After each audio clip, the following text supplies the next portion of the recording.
First World War. It starts with literally horses and carriages and ends with tanks. So it's the moment where modern war, you could argue, begins. From the very beginning, I felt this movie should be told in real time. Every step of the journey, breathing every breath with these men felt integral.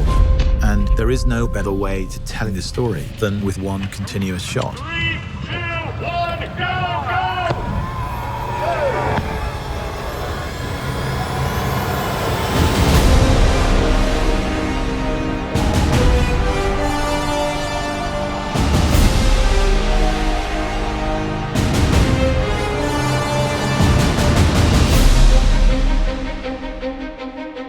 From the first moment I talked to Sam about the idea of it as a one-shot movie, I knew it was going to be really immersive.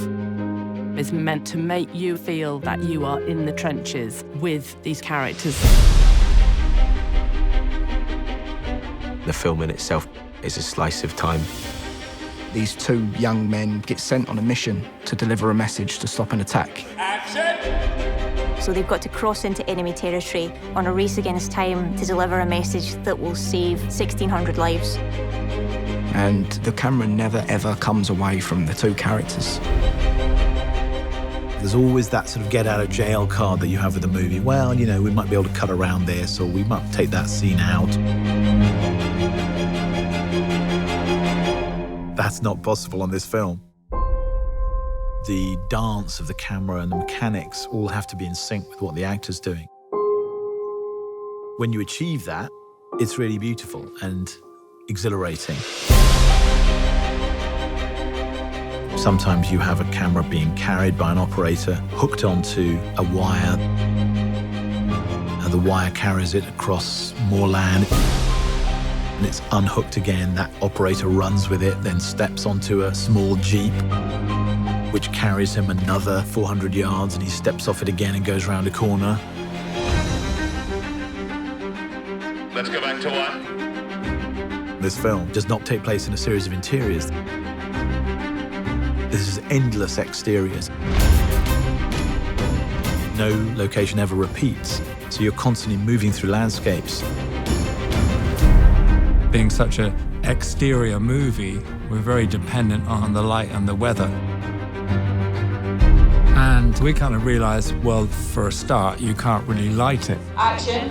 Because, you know, if you were running down a trench and turning around 360 degrees, there's nowhere to put a light anywhere. And because we were shooting in story order, we have to shoot in cloud to get the continuity from scene to scene. So some mornings, the sun would be out and we couldn't shoot. So we would rehearse. And we're rehearsing.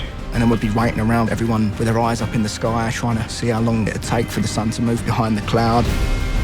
And as soon as it comes over, you've got this 5-minute window. Everyone would be like, come on, go, go, go. Go, go, go! So you are also in the lap of the gods. It's like a piece of theatre every take. Once it starts, it can't stop.